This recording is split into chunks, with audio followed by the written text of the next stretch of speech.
Thank you so much for joining on this incredibly critically important Met webinar today. We are just waiting for our guest to join us. He might be a couple of minutes late.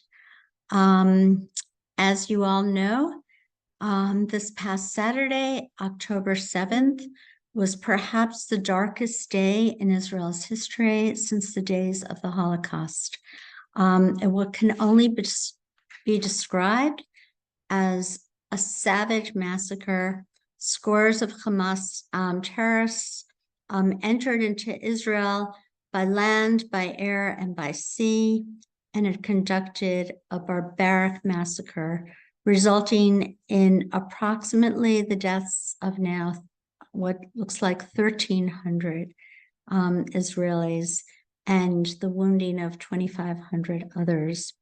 The death toll also includes 260 young people who participated in a rave peace concert on the South, Holocaust survivors, the elderly, and well over 40 children and babies who had their heads decapitated on Kibbutz Kfar Aza. We never thought that we would return to resurrect a proud Jewish nation in our homeland on ancient soil, only to witness such a monstrous pogrom in modern Israel. As many of you know, Amet has never for one iota believed in the insanely flawed logic of the land for peace paradigm.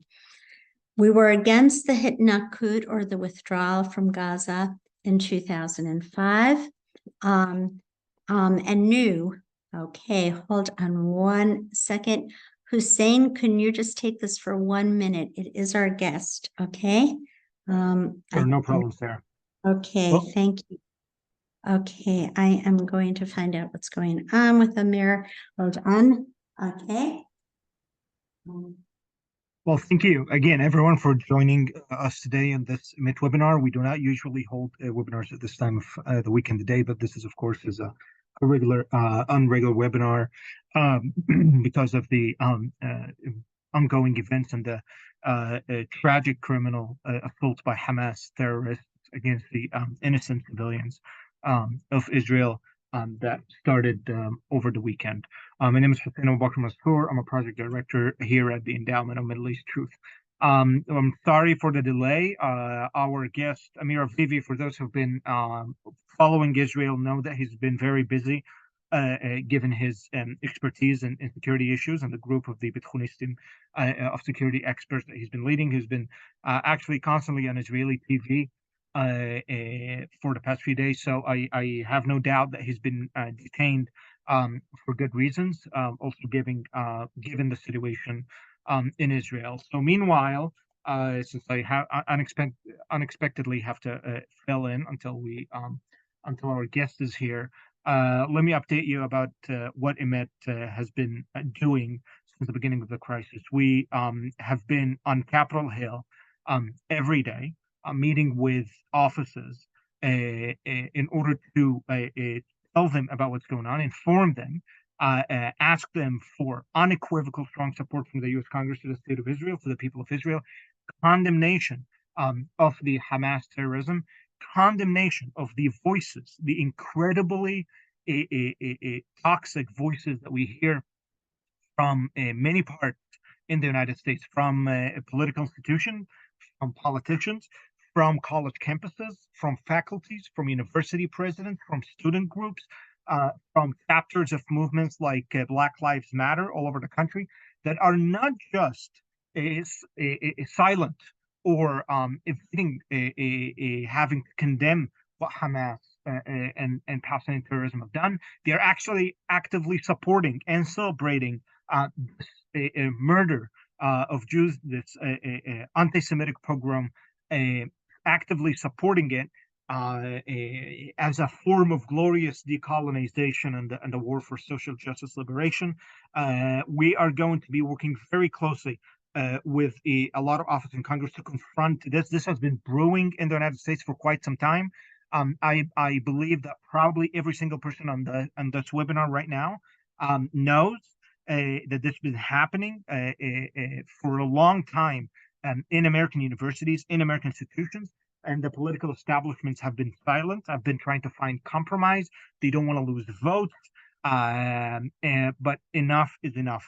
So Emet is going to Congress, talking to offices. It's time that this ends, and we're going to explore the action items that the U.S. Congress can do in order to address this problem directly. We also have been working on offices with Congress around two main big issues. The first one is Qatar. Qatar, sadly, a major non-NATO U.S. ally. They host our CENTCOM, Central Command, regional headquarters in Doha. Qatar, of course, is one of the wealthiest, it's pretty much the wealthiest country in the world. Very deep pockets. Their lavish patronage is everywhere in Washington, D.C., and they use that influence in order to get away with supporting and aiding terrorism, spreading anti-Semitic and terrorist propaganda in the Middle East all over their, of course, flagship network of terror, Al Jazeera. By the way, I've been having Al Jazeera on my TV. This entire thing started. I've wanted to throw up every time I looked at the screen.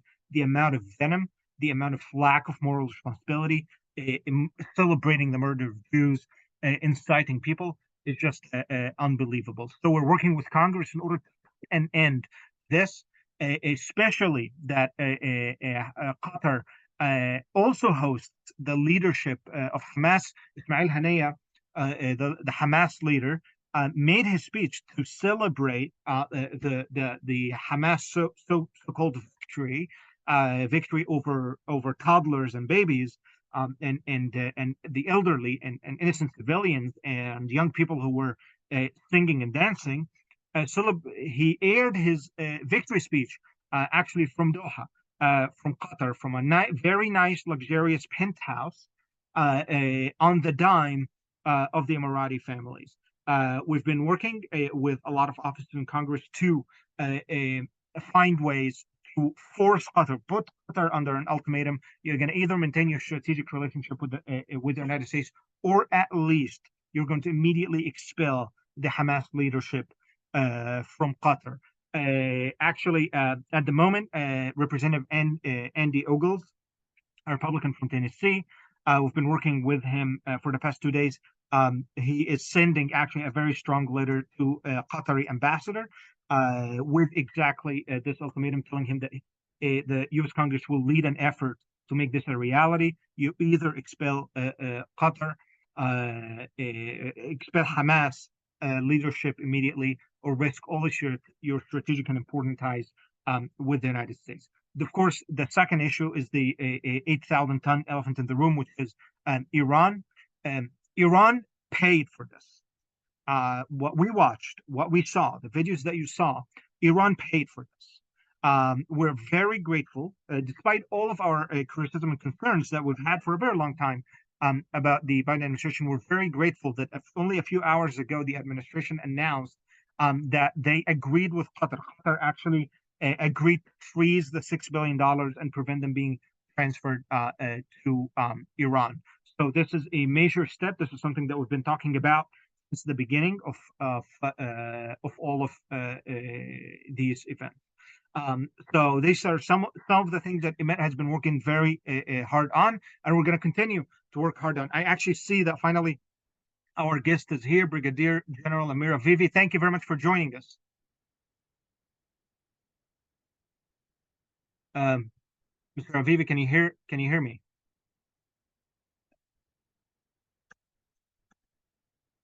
Sarah, you're muted.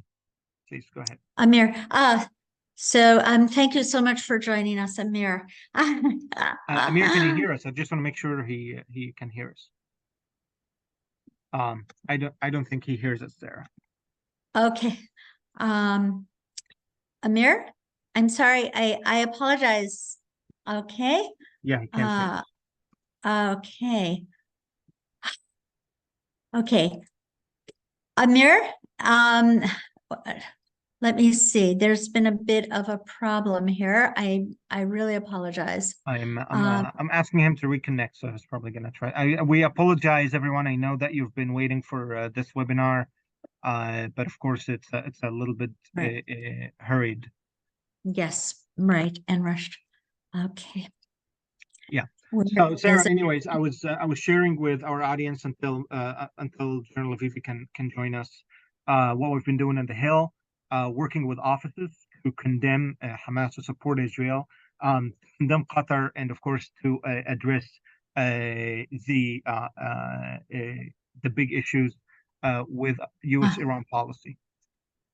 thank you, Amir. I think you were called away and you're on Israel National Television simultaneously.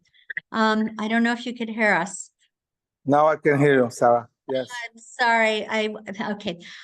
All right. So we were explaining also, Amir, how what it is that Ahmet has been working on, how we have never believed in the Hutnakut. We never bought into the terribly flawed land for peace paradigm. And we've seen with Gaza, how dangerous this kind of thinking is. And now I think people are beginning to understand, let's hope.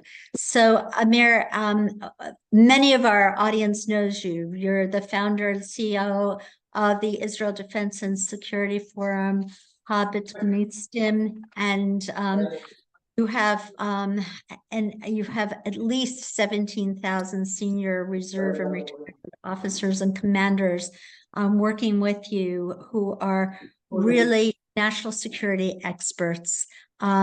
So I don't want to take up any more of people's time. If you could just tell us, first of all, what are the immediate objectives of this war? Well, the objectives are very clear. The objectives are to destroy Hamas completely, eradicate it from the Gaza Strip, and make sure that they'll never be able to build themselves again. To do that, we need to regain control of Gaza. We need to conquer Gaza.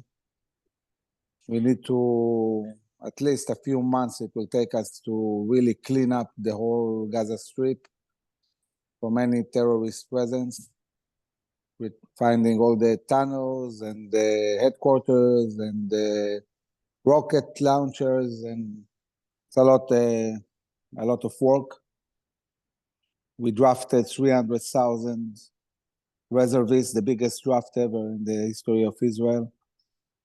All the soldiers arrived in each unit, 130% people, more than we can really handle. The whole society is really together, volunteering, helping, assisting. Everybody wants to revenge this horrendous criminal attack. It's unbelievable. I'm sitting a lot on TV, and everybody is crying. I mean, each time we hear survivors of this massacre, and we hear the stories, the raping, the beheading, killing babies, families, burning people alive. It's unbelievable. So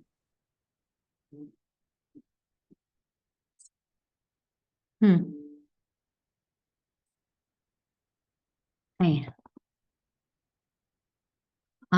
Amir, I think we've lost you again. I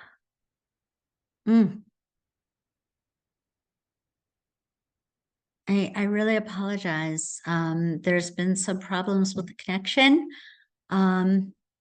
Yeah, I hope he's reconnecting. I apologize to all our audience.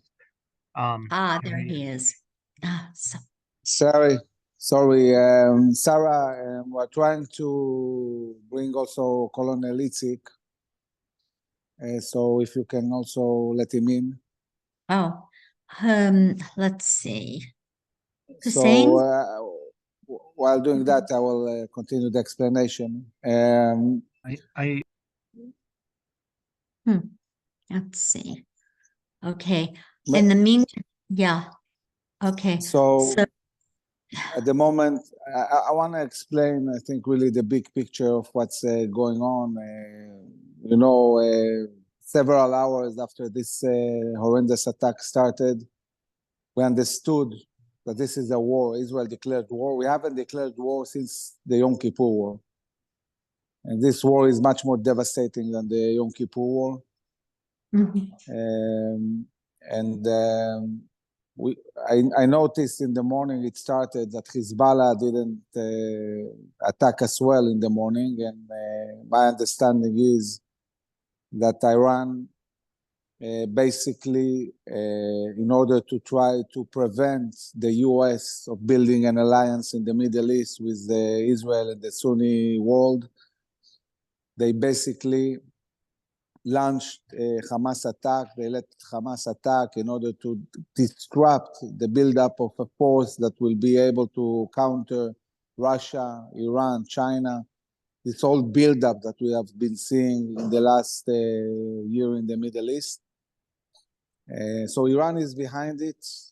Iran is funding Hamas, training Hamas, equipping Hamas, and also giving the orders. But of course, it's Hamas itself that did it. Now, from a US perspective, Iran trying to prevent the US from building this alliance, it hurts the most basic interests of the US. Then it comes as no surprise that the administration has sent their warships, has posed a military threat on Iran and Hezbollah and Syria. Of course, it's true we are allies and very good friends, and it's also true that this horrendous attack, everybody is shocked. But it's also about critical interests of the US. And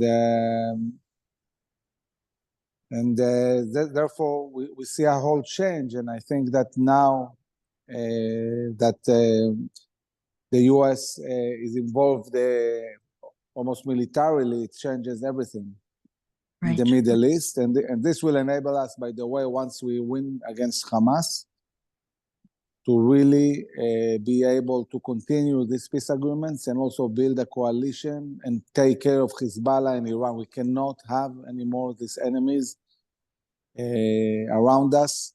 And I think this is something that is also clear for the US. Right. So, if you can just type something confidentially to me or to Hussein. At this point, right now, we're very concerned not only with, our GIs or the Chayalim that are going into Gaza, where the houses are booby-trapped. It's going to be horrible urban conflict, but Hezbollah with 150,000 missiles, some of which are converted into precision-guided munitions that could reach very critically important places within Israel's infrastructure. This is really quite concerning. If you could speak to that, I think this might be Colonel Itzhak on my phone. So I'm going to try to get him in while you address that issue. Okay. Hold on. Yeah, no problem. I sent you a mail with his mail. Okay. So basically, of course, it's very dangerous to go into Gaza. We are going basically to send the troops with a lot of Air Force cover, with artillery, with everything that we need to really secure the soldiers. It's going to be a tough war, but I can assure everybody that Israel is going to win decisively. Everybody is ready, everybody is motivated, everybody is equipped. And we also have all the munition and everything we need to really go in and destroy this terrible organization. And this is exactly what's going to happen. I assume there's a good chance that Hezbollah is not going to intervene for many reasons. It's the Americans that are here. It's Iran that wants to keep them intact. It's the fact that we are in full readiness also in the north. It's not a good time for them to attack.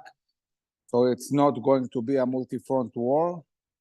It's going to be a war in Gaza, and it's going to be the first Gaza war and the last Gaza war. Gaza will be completely different after this war ends.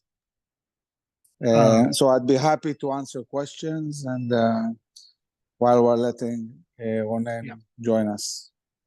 Thank you, General Avivi. I want to follow up with what you just said. I think it's very obvious, and I think there is overwhelming consensus around this objective. But what about? Let me ask you: what are the discussions about the day after? Are there talks about we're gonna destroy the Hamas one way or the other? What's afterwards? Return to the PA, So Israeli administration. I think it's early to talk about the day after. Who will take care of civilly of Gaza? I want to talk about it from a military point of view. From a military point of view, to make sure that there will never be any terror entity in Gaza, we need to create a reality similar to what we have in Judea and Samaria. We need complete freedom of operation of the IDF everywhere. Jenin and Gaza need to be exactly the same. The IDF should be able to apprehend the terrorists in the center of Gaza every night if we need to, without any problem. And I can say that in Oslo, for example, Oslo, of course, at the time, the Palestinians were at the Stone Age, and we were retreated from all the cities in Gaza. We were still inside Gaza, in Gush Katif and Netzarim and the cities in the north, but we didn't operate anymore in the cities. The fact that we couldn't operate, it created a reality that in 7 years, Gaza went from the Stone Age to rockets. From zero, from nothing, from not even one factory of rockets. In 7 years, they were shooting rockets. And this is all not Hamas. This is Fatah. This is the Palestinian Authority that did that. This is not a reality we can have. We need full freedom of operation. And this is the only thing that will ensure that there will be no more buildup of terror inside the Gaza Strip. We are trying now because it's going to be a very, very violent war zone, to get the society living to the Sinai Peninsula. The Egyptians don't like it, but eventually I think they have no choice. And I think, by the way, that many Gazans will leave and won't come back, because I don't know what will be left of Gaza after we finish this war. So really, we spend in IDSF hours and hours and hours on national TV to make sure that it's crystal clear to all the society and decision makers what are the terms needed to ensure that there will never be a terror organization again in Gaza. Because people, when you ask people, they say, yeah, we need to destroy Hamas, and sure, we don't want any more terror in the future. But when you explain to them what it means to do that, no, we don't want that. We don't want to control Gaza. We don't want to have the army in Gaza. But this is physics. There is no other way. This is what we need. And I think that there is a growing understanding. Some people had a difficulty to even realize that we need a ground operation.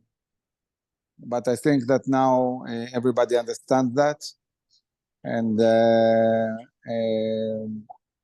That's the situation. We have now in the north soldiers that was killed by an anti-tank missile. There is all the time terror on the northern border, but not war-like terror. I mean, if Hezbollah wants to fight, they will shoot tens of thousands of rockets, not one anti-tank missile or one drone or something like that. So there is a lot of tension in the north, but it's not a front. It's not really something big that's going on. And we are also honored to have Colonel Ronen Itzhak, who is also part of IDSF, Habit Konistim, who's served with distinction in the IDF as well. I know that Amir Avivi is in very popular demand.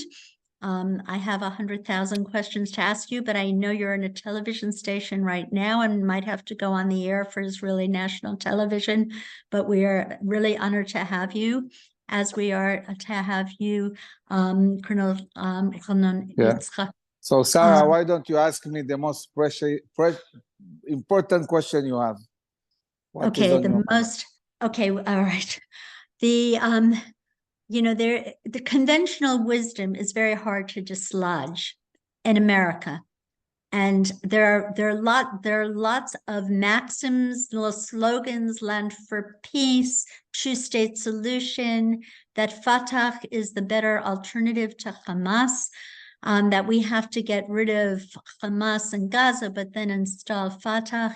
What's your response to all of those? The Palestinian Authority, which by the way didn't condemn even these atrocities, is paying by law. They have laws, and they pay by law terrorists to kill Jews. They have a designated budget in their budget for killing Jews. They are inciting and building a society that wants to annihilate us as Jews. So how are they different from Hamas? And on top of that, most of the society in Judea and Samaria, Palestinians, they are Hamas supporters. I mean, if they conduct elections now, then Hamas wins easily. And also, Abu Mazen is almost 90 years old. We have been doing in-depth research about the day after Abu Mazen, and we understand that there is a huge chance that the day after Abbas, there will be no Palestinian Authority, because the Palestinian people are fed up of this corrupt, terrible organization. And this is why IDF itself will advise the government not to hand the Gaza Strip, not to the Palestinian Authority and not to Hamas. We can build on local municipalities, let the municipalities handle everyday life in the cities, but these two entities must go in Gaza and in Judea and Samaria. I don't think there is any future with them. Colonel Itzhak, do you want to add to this? So, Sarah, I will leave Ronen Itzhak to continue the webinar. I'm sorry, guys, but you know it's war in Israel and it's really hectic. I will be happy to do another webinar with Amet. Maybe even next week. Okay. Excellent. Thank you so much, Amir. Okay. You're welcome. Bye, Sarah. Bye, Amir. Bye. Okay. So, Colonel Itzhak, what are your feelings about Fatah? I know on October 9th, they just were encouraging that the last son of apes and pigs be eliminated, that, you know, they're encouraging Hamas and Palestinian Islamic Jihad. So what are your feelings about Fatah as opposed to Hamas, Palestinian Islamic Jihad? Well, first of all, Sarah, it's an honor to meet you. I retired 8 years ago from the Israel Defense Forces. I was an armor brigade commander, and after that, I constructed the study and the research about our civilian and military relations. And my research is also published in the University of Florida. Personally, I'm not surprised with what happened. In Israel, we have two major point of views that are being in a major conflict in the last 30 years. This didn't start yesterday or last Saturday. In the Israel society, we are on a major conflict about this issue for 30 years since the Oslo agreements. What happened here? 30 years ago, Israel had a strategic depth in Jeddah and Samaria and also in Gaza. Our settlements are not just settlements on the land of Abraham, Isaac, and Jacob. Our settlements in all our short history were our strategic depth, because in 1967, we understood that Israel wide is very, short, and we can't suffer any attack, because an immediate attack is an immediate danger to population. I had a conversation with people from the UK, and I told them, well, we don't have the Atlantic Ocean and the La Manche Canal. When there is an attack, it comes to your doorstep immediately. So you have to have a strategic depth. And what happened in the Oslo Agreement, our strategic depth was taken from us, especially after 2005 when we withdrew from Gaza. So maybe in Judah and Samaria, we are still holding our depth, but this is under an international dispute, and we are living with it. But in the southern border, we don't have no depth. So what happens here, that if you have an immediate attack and you are not on alert, and every kind of defense has its weaknesses, and when you are suffering in the right moment, in the weakness, an immediate attack, the first thing that happens, that the civilians are murdered. You don't have a range of time to act, because the attack starts and immediately you have casualties. Immediately. So we had a failure here. But the most problematic failure is that this kind of thing can happen 1 year from now, 5 years from now, if the situation in Gaza will not be changed fundamentally. And also, at the same kind of example, in our northern border. Also, we had a security zone in Lebanon till the year 2000. We withdrew from Lebanon into international borders under the United Nations resolution. We don't have any dispute with Lebanon. We have our country, they have their country, but as we understood, some of us understood it years ago. Some of us just wake up now to understand that those people want to kill us and throw us out of here in any condition. So if we will not have a strategic depth of at least 15 or 20 kilometers to the north and to the south, our defense system will suffer weak points, and we will be surprised every generation within another attack. But now what happened is a situation that did not happen before. Because, you know, historically, we are talking about the Yom Kippur War in 1973. It was a major crisis in Israel, an attack of two armies in the south and in the north, but the situation was different. Because in the south, we had Sinai. Sinai is 200 kilometers wide. When the Egyptian army attacked and surprised our southern command, we had 2 or 3 days to arrange ourselves and begin the offensive.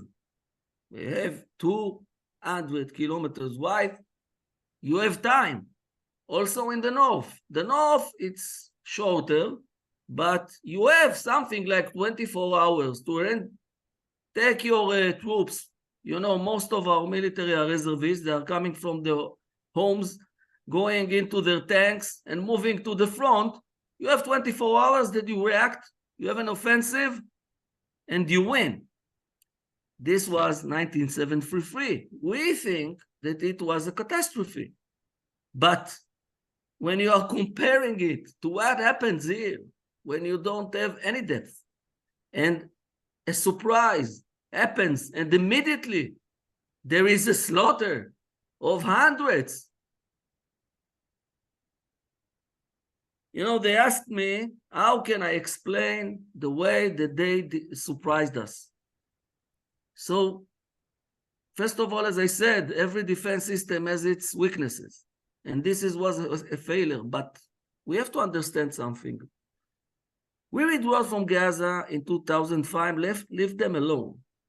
Well, they went to, wars with us in those last 18 years, but it was minor activities. Some of them were very, very huge in proportions that we knew until last week. And some of them were a terror attack here and there. We left them to live their lives, and they live their lives. People are moving with cars in Gaza, shopping, day-to-day life. So how can you recognize a situation when someone, Saturday morning, gets up, takes his weapon and ammunition, gets into his car, takes his 3 or 4 neighbors, and something like 30 cars are moving to the border. It's a 5-minute drive.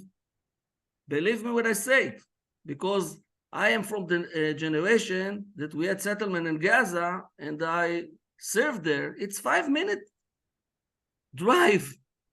And in a 5-minute drive, or someone that just woke up, took his weapon and started to shoot everybody, well, what can you do in this kind of situation? And because of that, things has to be changed dramatically, because we cannot suffer a terror and murderous community on our doorstep with a 5 minutes alert. This is impossible. It's not human. And in last 18 years, after the withdrawal from Gaza, we told it to the international community and all the free world, and they didn't believe us. We told them this cannot be, and this is an impossible situation. And they came to us, why are you killing citizens? We are not killing citizens. Under any international law and rules of engagement, when you are fired, you can fire upon directly to the target, and the citizens that are there, well, this is a tragedy, but what can you do? This is covered by international law. And they took it and made it a strategic doctrine to surround themselves with citizens in order to gain sympathy and empathy from the free world, and the free world gave it to them. Right. Constructed buildings, gave them schools, things that are unbearable. Right. And now what we have to do is free Gaza. because it's not just a move to secure Israel. Those citizens in Gaza are suffering from a vicious and dictatorship of the most cruel humans you can imagine, because the last time Jewish people suffered for this kind of attack was in 1939 in Nazi Germany. And we will not suffer it again. Exactly. So I'm sure at this point, there is no left in Israel that wants to withdraw from Judea and Samaria or the West Bank. However, how do we get this message to the international community that if you didn't like what happened in Gaza, could you imagine with Judea and Samaria, just a few Calkilias, just a few miles away from Ben Gurion Airport? They could cut off all air transit. They can absolutely immobilize the entire country.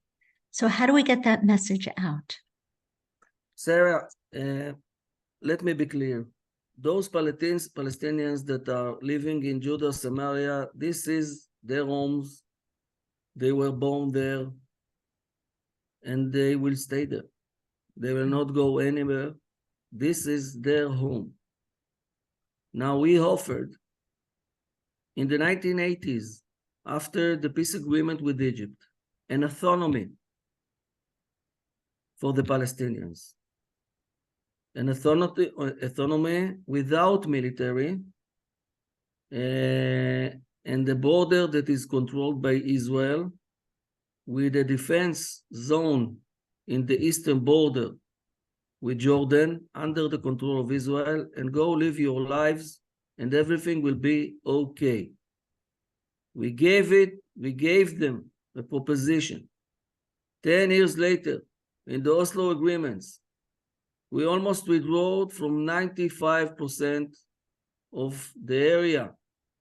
We gave them a full control on their cities, a full civilian control, and you know, they are not under, we are not conquerors there, because they are living their lives under their own control.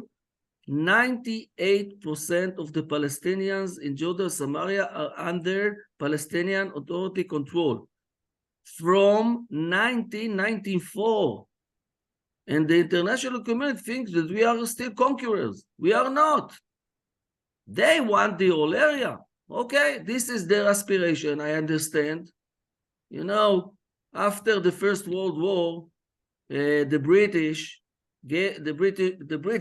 gave us Israel with the border eastern to the Jordan River. It was the Balfour declaration.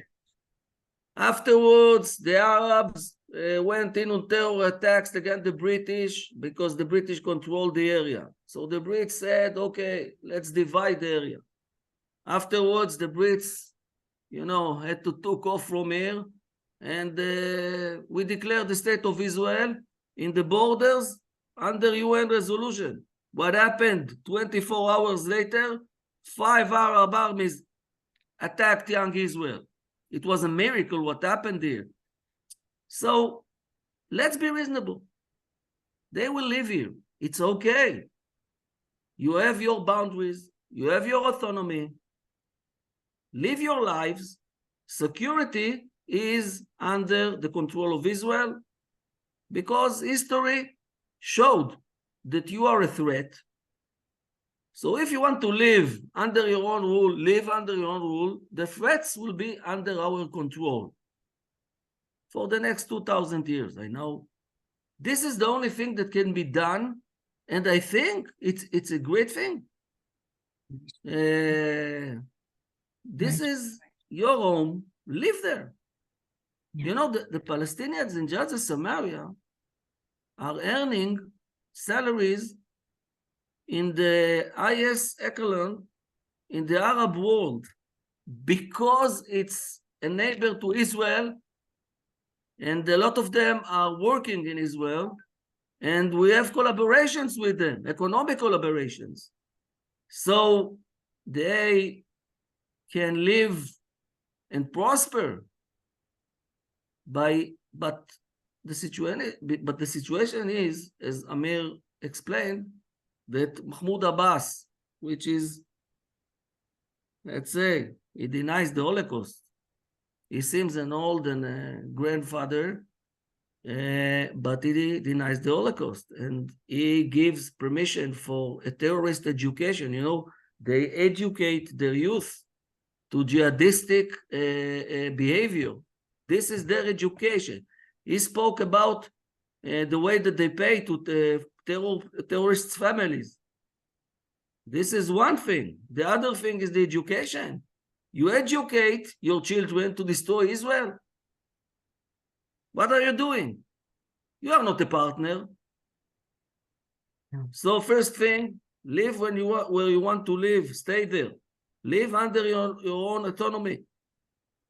Right. The security will be under our control. And it's okay. And there are other regions in the world that live like that. And give the time, because, you know, after 50 years, 100 years, when you give them their space and they will prosper, things will be better. After Germany and France came together, well, they killed each other for centuries. So it could be also here, but the agreement has to take in consideration what happened here, that the fact that the only Jewish state is Israel, and the Palestinians can live where they're living, but under an autonomic authority with no military force. Right. All right. So, Ronan, would it be possible to take some questions from the audience? And my wonderful colleague, Hussein Abu Bakr Mansour, who you might have read, a brilliant Zionist, will read the questions that have come in. Hussein? Thank you much, Sarah. We received a lot of questions from our audience. I want to thank you, Colonel Yitzhak, for being with us today. I want to thank all of us who tuned in and all who sent us questions. I'm not sure if we're going to get Itzik. Okay. You know why? Because my ancestors came from Spain in Europe in the 15th century, and in Spain, Yitzhak is Isaac. So my grandfather went to Romania, and then they immigrated 50 years ago to Israel. So it's Ronen Itzik, and I'm not going to change this ever, never. We have a recurring question about the Gaza civilian population. This is, of course, a major issue, given the fact that a lot of those are innocent people, and also the collateral damage is going to be used to destroy and increase the war in Israel internationally. How is this? Does Israel have any plans for these innocent civilians? A passage somewhere? What are the Egyptians saying? It's a very difficult situation. The Egyptians don't want to talk about it. From their side of view, this is your problem, deal with it. They will not get into Egypt. But, you know, under international community pressure, there could be some understandings, and Egypt can give them a strip in Sinai for the moment. If you ask me, there's no problem with that. But, you know, the Egyptians have their interests, and they don't see it coming through in this situation. The only thing that I can see, we are not going to shoot at civilians. We are calling them to move south, to the south border, and stay there. This operation will take, as I think, the major operation will take something like 2 or 3 weeks to destroy Hamas. It will take 2 or 3 weeks. As I believe, when we will get into Gaza with all our forces, declaring that we are going to destroy them, what we didn't do till now, one of those problems that we didn't do it and didn't declare it till now, but now we are declaring it, planning it, and going to do it. Some of them will fight and some of them will surrender. So I think the major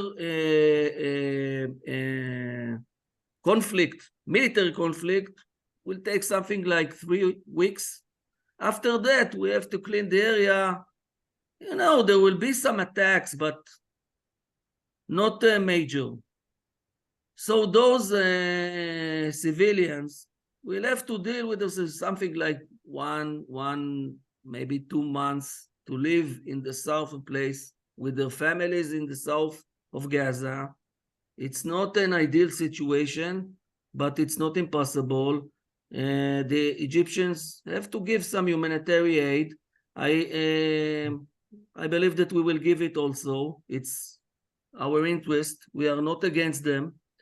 We will clean the area. And I want to tell you another thing, and if the international community takes this conflict seriously, as I understand, it takes it seriously, you can bring a more fast solution. In 1982, we invaded Lebanon in order to destroy Yasser Arafat's terrorists that were deployed in Lebanon. After 1 week, we sieged Beirut. The goal of this siege was that Arafat will surrender. The international community under the United States gave the solution. They brought ships. Arafat and his troops, under our understandings, even though we targeted them, but we didn't shoot them, they got on those ships and went to Tunisia. And the crisis ended. If the international community will bring a solution that Hamas will surrender and they will go also on ships, I don't know, maybe to Libya, and free Gaza without a major war, well, I think it is our interest. It's the Gaza civilians' interest. Also, I will tell you a secret, but it is a very known secret. A very known secret. Mahmoud Abbas will be also happy. The Egyptians will be also happy. Yeah. All of Arab states here, besides Lebanon and Syria that are pure proxies of Iran, and maybe we'll talk about it, some questions. Yeah. The solution of this kind of conflict is not so hard to do. We did it before. Okay. And as I know, Hamas is declared as a terror group by all Western world countries. So this is an opportunity to get them out of here. Maybe to the moon. Maybe to the moon on the next chapter. Maybe to Allah. I mean, they would be very happy to meet him. I think. Well, you know, maybe Netanyahu, when he met, how is it called? The owner of Twitter. Elon Musk. Yeah. Elon Musk. When he was in an appointment with Musk 1 month ago, if I remember, maybe made with him a deal. Well, give me a shuttle of SpaceX to the moon, took those terrorists and send them. The last question that we have, we're running out of time. Let's return to reality. Yeah, we're running out of time. Thank you very much for being with us today. But I kept actually the most important question that is on the mind of everybody till the end: the hostages. It's not over with all the Israelis that Hamas attacked. Hamas also took over 100. I think the number is 130 to 150 hostages that are currently in Gaza. 90% are civilians. 90% are civilians. And there are children, and there are women, and there are elderlies, and there are the nursing. I heard Thai and Filipino, the nursing staff for the elderlies. It's just a nightmare. Not to mention, of course, that they have, I think the United States said 20 Americans so far. At the same time, Israel is striking, is planning a ground invasion. How is Israel going to handle the hostages? How can we ensure the safety of those hostages and at the same time maintain the freedom of military action? A very, very, very difficult situation and a very delicate thing. Well, in these hours, Gaza is under Israeli siege. Nothing moves in, nothing moves out, no electricity, no water, no food. But we didn't started our ground maneuver with our ground forces. So the clock is ticking. And I think, because Hamas will not talk with us, this is the time for the international community to make an agreement somehow. First of all, free women and children and old people. They also took old people. Free them. And maybe if they will free those innocent people, we can arrange them a very convenient transport to hell. Okay? Oh, let's talk seriously. Maybe such an agreement will delicate the situation to another kind of maneuver. Likewise, okay, we will not kill you all, but we will give you an option to take yourselves from here when you are alive. But the clock is ticking, and they are firing rockets under our cities. You know, we are under rockets. So we will have to maneuver.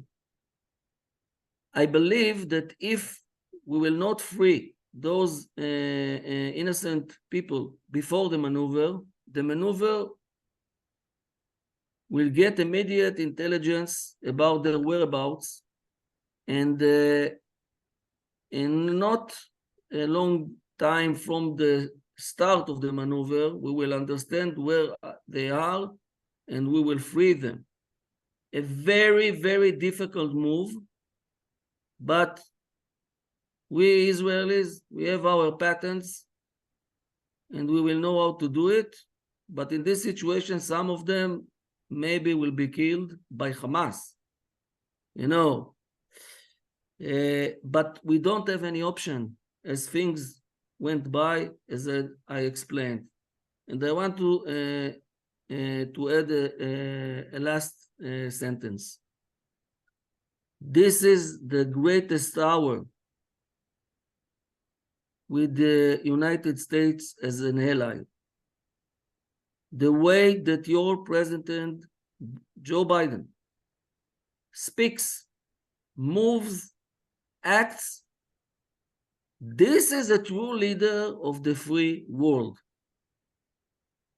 I feel very strong knowing that you are beside us, and this carries us with a way that I can explain. It's amazing what happens here. And thank you very much for that. It is so amazing. Okay, thank you so much, Colonel Ronan Itzhak. We are incredibly grateful for your years and years of service. Annette works unbelievably hard educating members of Congress on both sides of the aisle with this sort of message. Israel, in order to survive, needs to project a great deal of deterrence and strength in that very, very brutal, vicious neighborhood that's the Middle East. And I think that the days of foreign policy based on wishful thinking and slogans are over, and we have to look at reality.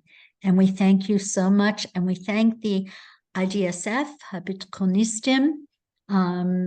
Please, if people would like to contribute to Habitkonistim or IDSF, I think you have a website, idsf.org. And of course, we at Emet also work incredibly hard and can use any kind of contribution at emetonline.org just to be able to continue with this important work. But again, thank you so much, Colonel Itzhak. Okay, and let's go from strength to strength. And Bahatzlacha. Thank you. Thank you, Toda. And Badma.